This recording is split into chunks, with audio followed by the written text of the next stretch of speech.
આજરોજ ભારતીય જનતા પાર્ટીનો એક ભવ્ય વિજય થયો છે। 26 વર્ષ પછી ભારતીય જનતા પાર્ટીની દિલ્હીમાં સરકાર આવી છે। તે નિમિત્તે અમે આજે વિજય ઉત્સવ વાપી નોટિફાઈડ ખાતે બનાવ્યો છે અને અમને બહુ ખુશી છે।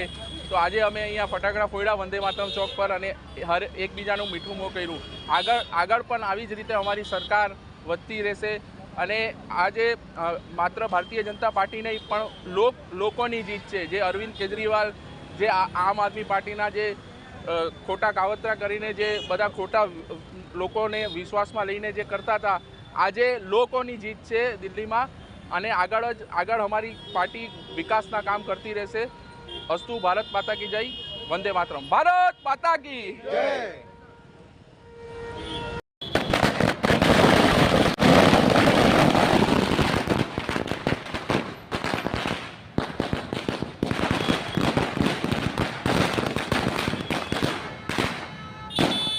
इधर इधर इधर इधर।